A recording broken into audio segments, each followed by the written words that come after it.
Là, je suis dans le centre de Bruxelles, donc je vais aller au festival de Az, l'épouvantail, donc cinéma interdit. Donc c'est dans les galeries du centre. Donc, vous voyez, donc je suis vraiment au centre de Bruxelles. Donc bref, je suis en pleine ville, en fait. Donc là, je vais rentrer. Heureusement, ils viennent pas encore maintenant. On va rentrer. On va rentrer. Voilà. Donc là. Et donc, ouais, donc c'est une galerie où il y a pas mal de salons de beauté en fait. Hein. L'odeur est assez forte en fait. Hein, donc c'est pas super agréable. Donc là j'arrive au cinéma Aventure. Ouais. Vous pouvez pas sentir ce que je sens, mais l'odeur est vraiment forte. C'est vraiment pas comme une odeur de lac très forte. Voilà, là on arrive au cinéma Aventure, là où a lieu le festival de Az épouvantail. Vous voyez les affiches devant. Ça va? Ça va.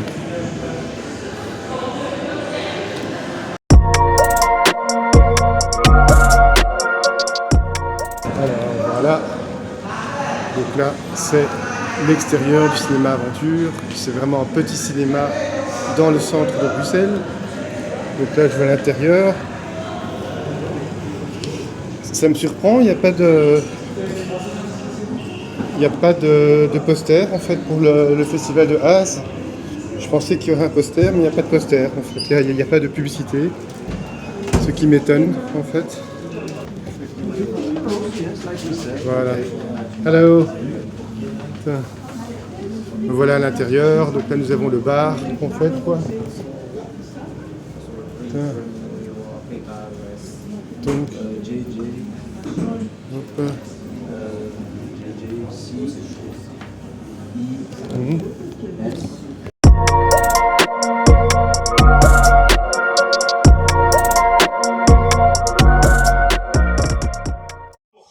Mokuro Trilogy, un film du réalisateur Katsumi Sasaki, qui est présent parmi nous, que je vais l'appeler dans quelques instants pour qu'il vienne me rejoindre ici. Quelques petites précisions d'abord.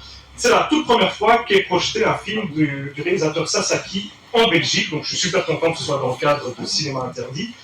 Ce n'est en réalité pas un petit nouveau, c'est pas un jeune réalisateur qui a commencé il y a quelques années, il a déjà plus de 30 travaux à son actif. Long métrage, court métrage, films vidéo, clips musicaux, faux documentaires. Le gars a fait beaucoup de choses et pourtant il n'est pas encore arrivé vraiment en Europe. On a un Spectrum Film qui va bientôt sortir un de ses longs métrages qui s'appelle When You Wish Upon a Star, c'est pour dans quelques mois, et que je projetais à Paris l'année dernière, et c'était également une toute première en France pour un film de ce réalisateur. Mais mon petit doigt me dit que dans quelques années, on en entendra beaucoup plus parler, même en Europe, parce que le bruit qui court au sein de la sphère un peu underground, horror indépendante, c'est que c'est le réalisateur du moment, parmi la nouvelle génération, entre guillemets. Par exemple, c'est ce que Nishimura, le réalisateur de Holy Mother que vous avez pu voir hier, me disait en ce moment, parmi la nouvelle génération, il y en a un qui émerge, c'est Katsumi Sasaki. Pareil pour le créateur de la licence Meatball Machine, Junichi Yamamoto, c'est ce qu'il disait également. Donc, je trouvais ça super intéressant de pouvoir l'avoir, parce qu'il se trouve qu'on se connaît assez bien maintenant, on s'est vu quelques fois, et il va pouvoir nous en dire un petit peu plus, sachant qu'après la séance, vous aurez droit à un Q&A. Si vous avez des questions, vous pourrez les poser directement pour une fois au réalisateur, qui évitera normalement de vous dire des bêtises, vraiment à moi, hein, on ne sait-on jamais. Sachant qu'une petite précision quand même, ça va être sportif, puisque moi, voilà, je parle un peu anglais, je ne suis pas totalement bilingue. Katsumi Sasaki ne parle pas un mot d'anglais, et certainement pas un mot de français. Il est venu avec son pote Hiroshi, qui est à la tête d'un label qui s'appelle Video Violence Releasing. Il édite et distribue des films de genre au Japon, et il écrit aussi dans des fanzines. Parfois, il est invité sur des émissions pour parler de cinéma de genre, c'est son boulot. Et il parle anglais lui aussi comme moi, donc on va essayer de faire en sorte d'animer la conversation du mieux qu'on peut. On n'a pas d'interprète avec nous, sait-on jamais s'il y a un interprète professionnel dans la salle qui peut lever la main, il n'y a pas de problème, mais on va faire de notre mieux. Donc soyez indulgents et n'hésitez pas à aider si besoin est.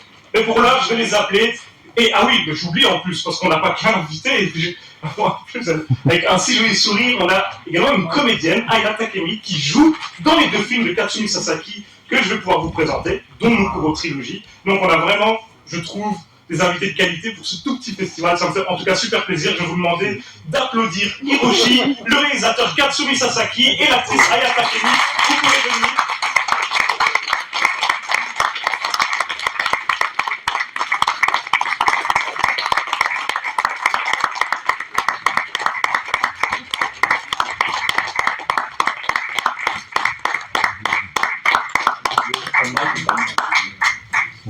Donc, en premier lieu, j'aimerais vraiment beaucoup vous remercier d'être à Bruxelles pour ce week-end. Thank you so much for being there. I hope you like Brussels, right? Yeah, 100%. On a tous compris. Ouais, Bruxelles, on a compris Bruxelles. I had just 1 or 2 questions before starting the screening. That's little but important questions. La première, c'est qu'il faut savoir que Mukuro Trilogy, c'est une anthologie de 3 courts-métrages. Du coup, moi, ma question, ce serait, est-ce que ça a toujours été prévu pour être une anthologie, ou est-ce que c'est par la suite que Katsumi Sasaki a désiré les assembler pour faire un film? So, my first question is, at the beginning, in the Sasaki mind, the objective was to make 3 independent short movies, or at the beginning, from the beginning, directly 1 feature film with 3 segments. Yeah. So what was the idea at the beginning of Sasaki-san? OK。佐々木監督への質問は、今回、このムクロという、I'm translating。ムクロという映画は、3本のエピソードからなる作品です。これってなんで、1本の長編の映画じゃなくて、3本のトリロジーという構成を取ったのかを教えてくださいという質問です。じゃあ、日本語で。もともと自主映画で1本先に作っていて、それをどうにか世に流すために長編の尺にしたい。でも、1本が短くて、もう1本が長いとすごくバランスが悪いので、3本にして、それぞれの時間を平等にしたという意図です。Okay, he said, he wants to make a long feature film movie, but Mukuro is independent one. So he don't have enough money for making a feature film. So he make short film and another short film. So Mukuro becomes to a 1 trilogy movie. Je pense que vous l'avez compris.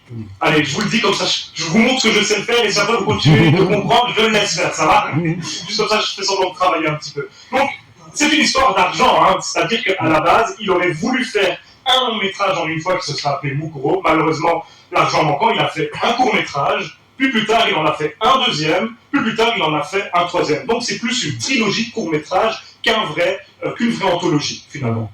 L'un dans l'autre, c'est un peu pareil. Je pense qu'on sera d'accord pour le dire. And what was the biggest ambition of Sasaki-san with those projects? Okay, so I'm translating again. So, j'en profite pour vous dire que je lui ai dit c'était très compliqué. このJe lui ai demandé quelle était son ムクロという映画に ambition 関して majeure avec ces projets. 佐々木監督が一番目指したところ、どうしてこんな映画を、作ったのかっていうところですね。そこを教えてください。日本には5話映画が少なくて、それを自分の手で作りたかったのと、もっと増やしたかったっていう。And so, in Japan, there are, not say no, there are few Arima Goa movies.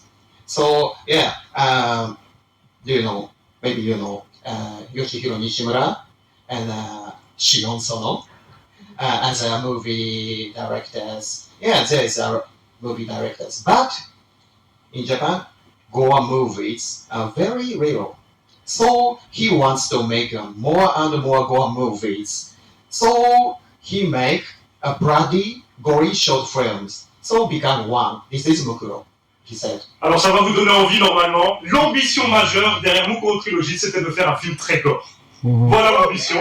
Donc normalement vous en aurez à vous mettre sous la dent. Mon impression personnelle, et ça c'est, on aura l'occasion d'en parler avec Sasaki-san juste après, c'est qu'il a une faculté à faire des films où vous voyez des choses atroces, mais ça reste un petit peu léger, un petit peu féerique. On essaiera de comprendre ce qu'il y a là-dessous, comment il fait ça, et si vous êtes d'accord avec ce postulat de ma part, en tout cas c'est ce que moi j'ai ressenti devant Mukuro, et même dans une moindre mesure devant When You Wish Upon a Star.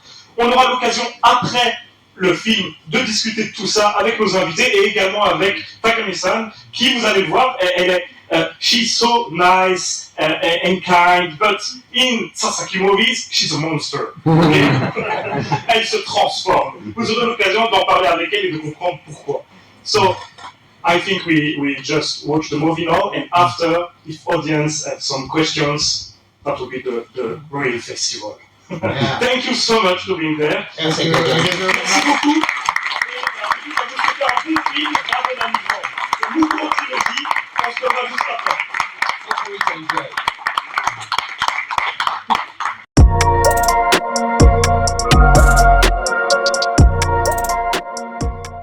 もなるべく今のゴアな表現ができるような映画にしたいと思ってます。楽しい音楽とグロテスクな映像。これまで作った中のだと、去年フランスでやっていただいた「星に願いを」と「主は口ほどに物を言う」ことがありますね。Thank you for question. Yes, no.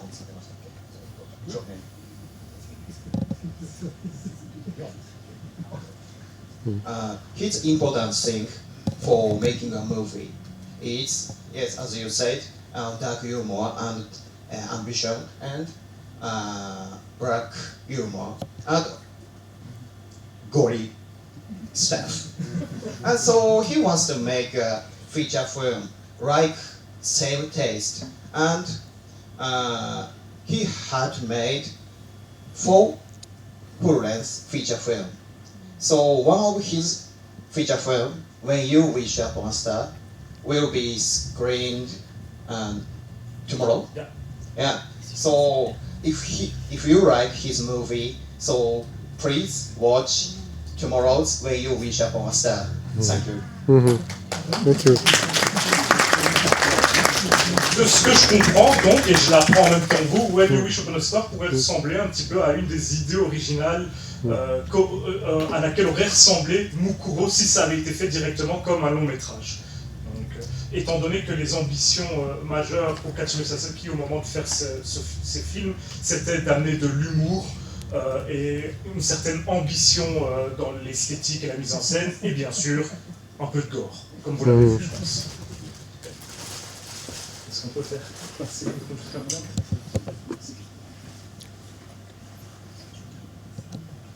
First, I would thank you and make some congratulations because despite the lack of money, you suffered to directly make a long film.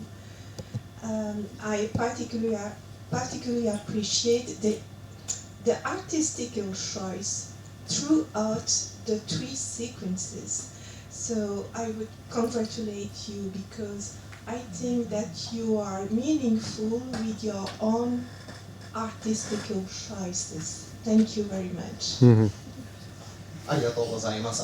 今いただいたのがもう本当に独創的な2つのビジョンに裏打ちされていると、独創的な3つのビジョンに裏打ちされているということと、あとやっぱりこの一つ一つの映画に込められた絵のアートの部分というものも非常に素晴らしいというふうに思います。ちなみにその例えばこの映画の中におけるアート、あるいは美術とかの部分でちょっとこだわった点とかがあれば、そのビジョンについて教えてください。Merci. なるべくすごく低予算だけども、お金がかかったような美術絵に見せようと思います。美術だとたくさん物を置いてという。Thank you for your review.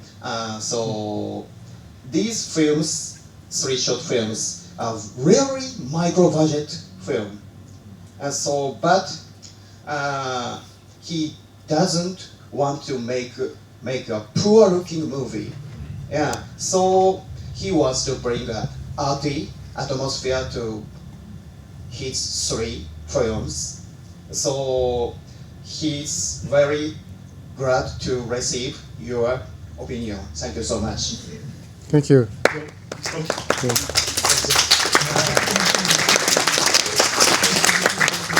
Donc, il remerciait Madame pour sa très gentille review du film et en précisant bien qu'effectivement ce sont des micro-budgets, des 3 courts-métrages, mais qui ne voulait vraiment pas que ça y ressemble, que ça ressemble à des micro-budgets. Donc il a tout fait pour ajouter sa patte artistique. Et je me permets de revenir sur ce que je vous disais en introduction à propos de l'univers de Katsumi Sasaki, qui est souvent très violent, très gore, très immoral, comme vous avez pu le voir, mais également il arrive à donner une espèce de légèreté à son univers avec des musiques un petit peu légères, avec des jolies couleurs, une belle photographie. Donc je me demandais, bon je ne vais pas demander à chacun d'entre vous, mais dans l'ensemble, est-ce que vous avez eu cette sensation également en voyant le film? J'ai vu certaines personnes trouver effectivement certaines scènes vraiment dures, évidemment, mais dans l'ensemble, pour moi, il y a quelque chose d'assez unique dans l'assemblement, effectivement. J'ai entendu le mot poésie, par exemple, à un moment, puis on a entendu les mots légèreté, alors que l'on vient de voir quand même des histoires à base de viol, de meurtre familial, on a vu des choses vraiment horribles, mais en tout cas, je trouve qu'il arrive toujours à assembler des émotions hyper contradictoires. J'espère que c'est ce que vous aurez ressenti aussi, que c'est pas une lubie de ma part. Excusez-moi, j'avais une question par rapport au fait, est-ce qu'il y a une partie par rapport à la condition féminine dans le film aussi, parce que je vois qu'il y a aussi un côté girl power, si je peux me permettre aussi, peut-être que je mal... On va demander, il répondra mieux que moi. Bonne question. The question is, for Sasaki-san, when you made this movie, had you in mind some girl power message? Any feminism kind of regard? 英語を作った時にフェミニズムっていったようなところは思想の中にあった。正直あんまりなくて、性別とか人種とか関係なく悪いことをしたやつは残酷に殺された方が楽しいという思いでしか作ってませんでした。Thank you for your question. He said, thank you for your question. But unfortunately, he doesn't have attitude for feminism. But man or women or another, they are equal. So he have really simple thinking. So bad people should die. And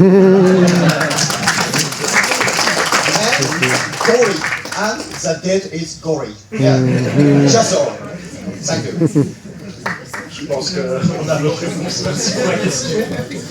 Moi, j'arrive vers toi, donc j'ai juste une petite question pour Takemi-san. As an actress, is that difficult to act in that type of movies? じゃあ高見さんにご質問で、こういったような血みどろの、残酷な映画で演じるときに難しかったこととかってありましたかという質問です。難しかったことは経験をしたことがないことを想像して演じることなんですけれども、そこは日本で実際に起こった、監禁の、殺人事件の、実力の記事を読んだりして勉強しましたというところです。Yeah, thank you for your question. So she said she had never experienced that situation. So so she acted so difficult. But in Japan, there are a lot of cruel murder case, and so she had read a lot of book about Japanese murder case, and so she imagined for the victims and criminals, and she acted. Donc, elle n'avait jamais expérimenté ce genre de situation en vrai, donc c'était quelque chose de difficile à jouer pour elle. Mais au Japon, il y a apparemment eu des cas mettant en scène des mamans assez violents, et donc elle s'est renseignée aussi bien sur les cas victimes que les cas criminels pour pouvoir s'en inspirer et jouer. Merci beaucoup.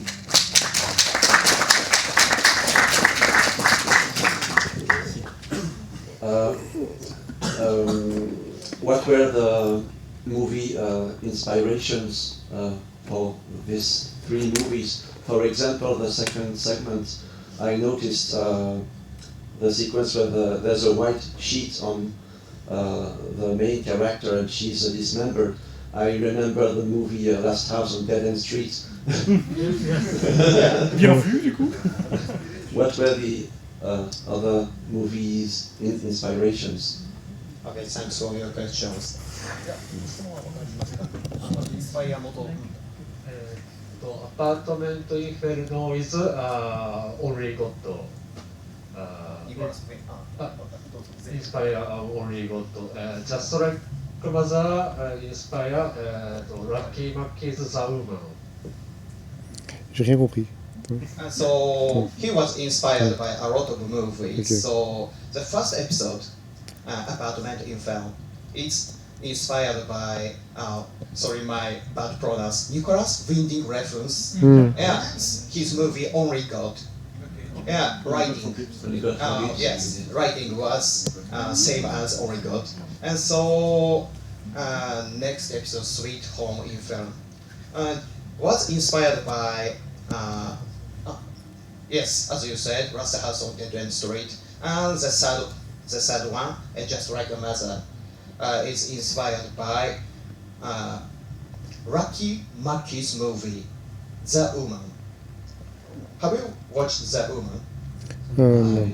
De Lucky Mackey. Yeah. The woman. Okay. Yeah. Yeah. He's enthusiastic horror movies fan, and so he quoted a lot of movies. Yeah, and so the one cut of Just Like a Mother is inspired by Texas Chainsaw Massacre. Yeah. We can see the poster. Yes. Merci beaucoup. Thank you. Thank you very much. Merci. Est-ce qu'on a encore des petites questions? Peut-être aussi pour Takemi-san, si vous en avez, ou pour Sasaki aussi, si vous en avez encore.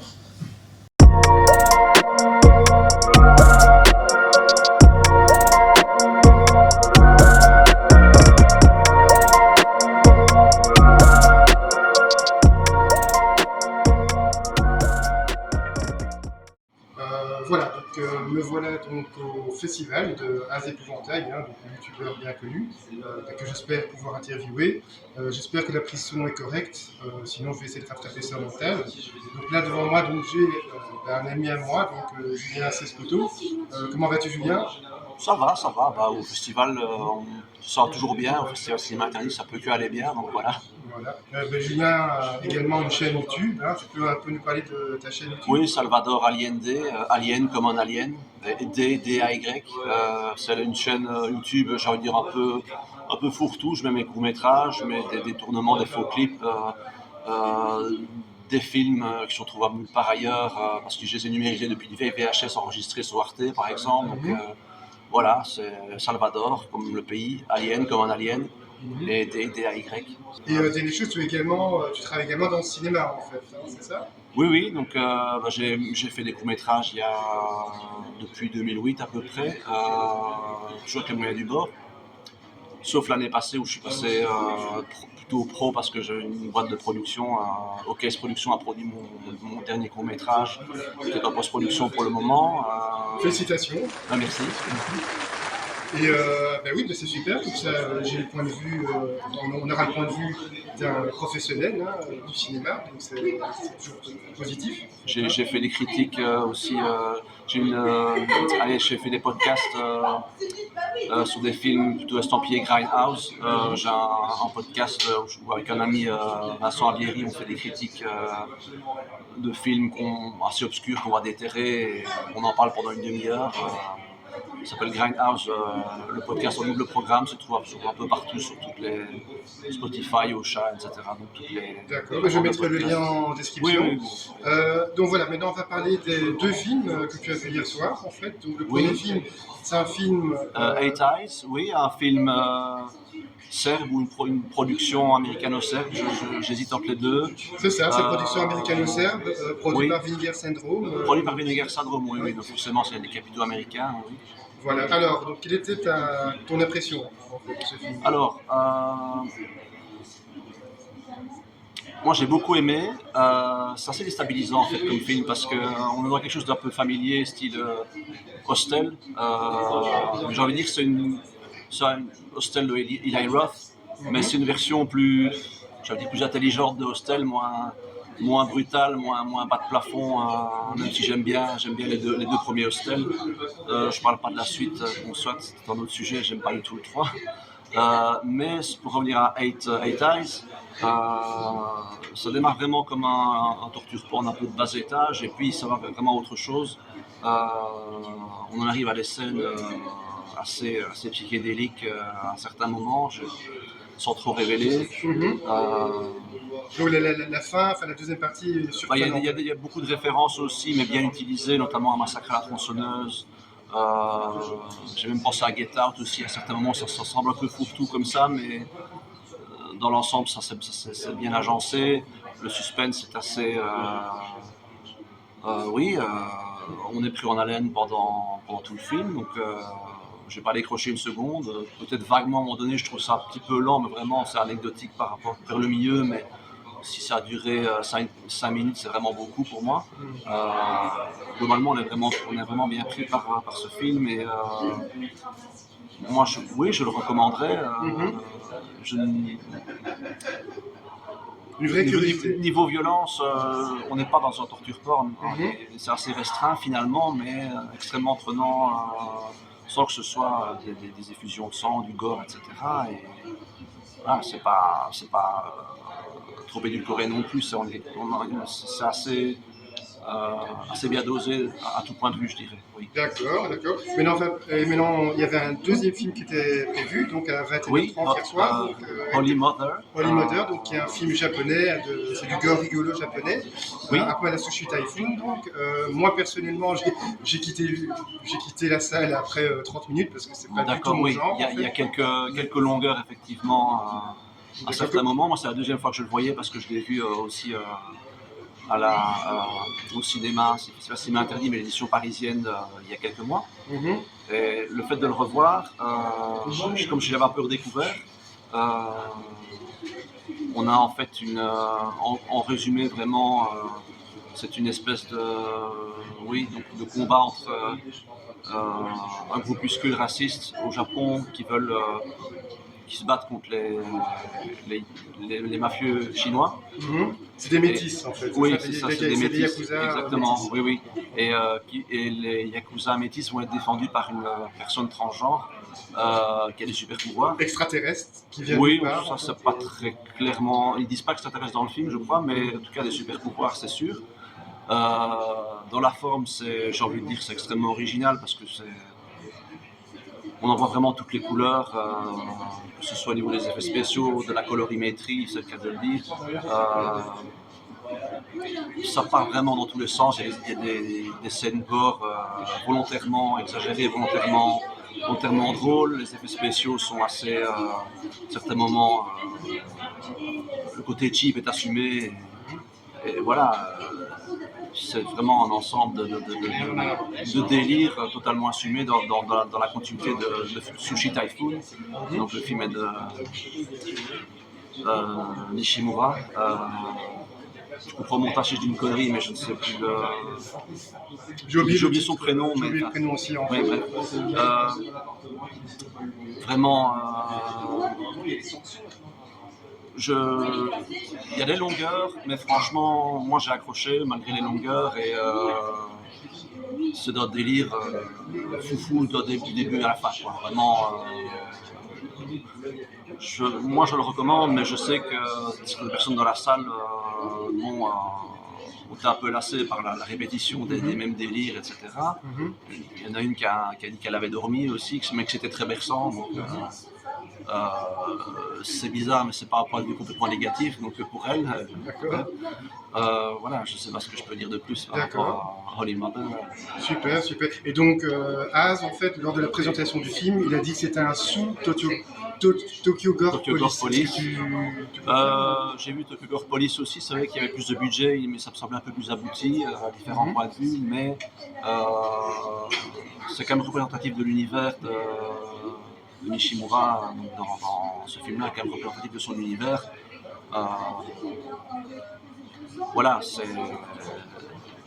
un peu moins bon, mais c'est pas mauvais non plus. D'accord, d'accord. Bah, écoute, un grand merci à toi, Julien, pour d'avoir accepté cette petite interview. Je te remercie et on se dit un bon festival. Alors. Bon festival. Bonjour Sandy, donc merci d'être venu au festival de Az, donc Az d'Épouvantail au cinéma Aventure. Alors je voudrais te poser 2-3 questions. Donc tout d'abord, qu'as-tu pensé du film qu'on vient de voir maintenant, à savoir une trilogie en fait. Comment s'appelle le titre du film? J'ai oublié en fait. Oui, donc là on en sort et j'ai vraiment bien aimé. En fait, je suis enthousiaste de retrouver la veine gore japonais extrême telle qu'on l'a fait à l'époque des Moonlight Zone, Green Happy. Oui. C'est vraiment différent de la veine représentée par le film, le deuxième film d'hier.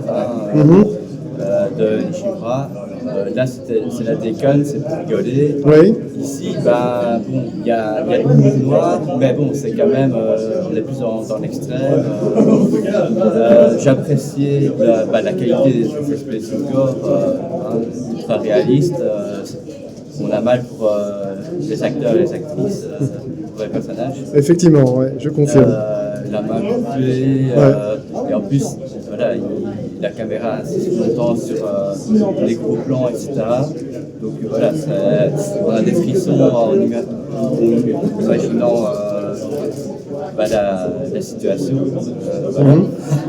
Donc voilà, le réalisme, et alors la tonalité aussi. Donc c'est sérieux, mais avec quand même un petit décalage. Donc voilà, je suis enthousiaste par rapport à cette trilogie. Voilà, il y a, donc, le réalisateur a expliqué, c'est 3 courts-métrages qui se présentent ensemble, mais bon, il y a quand même une ligne rouge, c'est pas disparate. Il y a des thématiques qu'on trouve de l'un à l'autre. Voilà. Et donc, quelle est l'épisode que tu as préféré? Donc c'est une trilogie, il y avait 3 courts-métrages. Lequel des courts-métrages t'a le plus plu en fait? Dis-moi. Je dirais le 3e. Le 3e, ouais, c'était le plus extrême, le 3e. Voilà, c'est ça. J'ai aussi fort apprécié le moment dans le 2e où la fille est démembrée, etc. Justement, c'est pour ça que je citais Green Happy. Là, on retrouve une scène similaire dans plusieurs Green Happy d'ailleurs. Et voilà, donc c'est ce que je préfère. D'accord. Écoute, tu vas voir encore d'autres films au festival? Je les regarde tous. Donc t'as pris un abonnement en fait. Donc, je les regarde tous.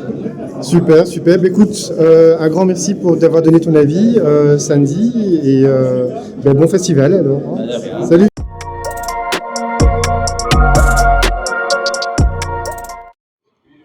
Oui, voilà, donc nous revoilà donc au festival de Az, donc Az d'Épouvantail, pour les rares personnes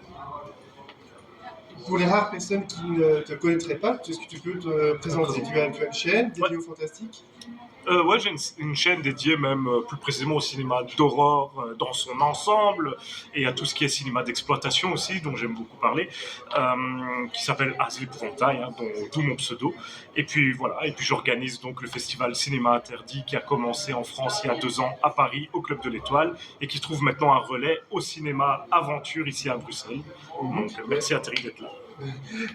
Merci à toi, Az. Et dis-moi donc, qu'est-ce qui t'a donné l'idée de ce festival, du cinéma interdit en fait? Qu'est-ce qui a été le déclic pour organiser ce festival? En fait, depuis longtemps, moi, je parle sur ma chaîne de films qui sont assez méconnus, assez difficiles à trouver. Et le point d'orgue de ça, ça a été mon émission Cinéma Interdit, qui a le même nom que le festival. Et je présentais souvent des films que les gens avaient des difficultés à trouver. Ça les intéressait de regarder le film après m'avoir entendu en parler. Et du coup, souvent, ils me demandaient, mais où est-ce que je peux aller voir ce film? Et moi, j'avais pas vraiment de réponse à donner. C'est-à-dire qu'il n'y avait pas de moyens légaux ou alors des moyens très compliqués comme de l'import d'éditions très coûteuses souvent ou alors des conditions de visionnage difficiles sans sous-titres français, etc. qui faisaient que je savais pas trop quoi leur répondre. Et puis je me suis dit un jour, ce serait bien que moi, je puisse diffuser le genre de film dont j'aime parler dans cette émission, puisque j'ai l'impression qu'il y a une demande de la part des gens de découvrir des films rares, pas toujours parfaits, mais en tout cas particuliers. Et je me suis dit que j'allais commencer à démarcher des salles de cinéma pour leur proposer le projet. Ça a commencé avec le Club de l'Étoile, donc ils étaient super chauds et on a lancé donc le Festival Cinéma Interdit dans le but de faire découvrir des films un peu étranges et déviants au public. D'accord. Et qu'est-ce qui t'a fait choisir ce cinéma? Est-ce que c'est eux qui t'ont approché? Tu parles de l'aventure ici? Ou du Club de l'Étoile au cinéma aventure. Ouais. C'est moi qui ai approché le cinéma aventure parce qu'ils faisaient déjà ils organisaient parfois des projections un peu similaires comme celle de Romain par exemple, où ils projettent souvent des films aussi un petit peu étranges, un peu déviants, des films de la trauma, des films difficiles à trouver. Et j'aime beaucoup ce genre d'initiative. À ce moment-là, moi, je faisais déjà mon festival à Paris et l'idée d'en faire un à Bruxelles me trottait dans la tête, surtout que tous les gens qui savent que j'habite à Bruxelles me demandaient mais pourquoi tu organises ça à Paris et tu le fais pas à Bruxelles?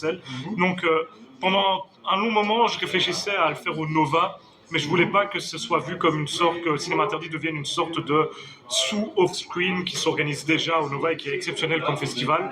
Et en fait, l'aventure, je trouve qu'en plus, il a une esthétique qui me semble correspondre parfaitement à ce que j'ai envie de faire avec Cinéma Interdit, et notamment la salle 1 dans laquelle nous projetons les films, je la trouve vraiment parfaite, que ce soit en termes de nombre de sièges, en termes d'atmosphère de la salle, en termes de disposition, je la trouve vraiment, vraiment parfaite pour ce que j'ai envie de proposer, donc je leur ai proposé moi, et ils étaient partants pour tenter le coup. J'ai l'impression que ça se passe plutôt bien, alors ça, j'en discuterai avec eux par la suite. Super, super. Et donc là, pour le festival, tu as choisi 10 films. Ouais.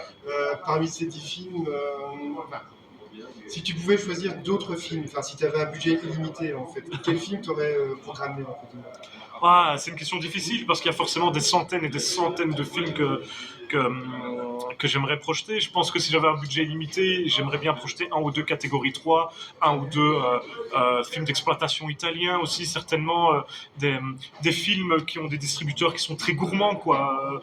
Là, par exemple, dans les 10 films que j'ai choisis, c'est des films dont les ayants droit sont en général les réalisateurs, qui me fournissent donc leurs films gratuitement, ou alors ce sont des compagnies partenaires comme Spectrum Film, comme Shadows, comme Video Violence Releasing, qui sont donc des compagnies avec lesquelles on trouve des arrangements pour pouvoir projeter les films à moindre coût.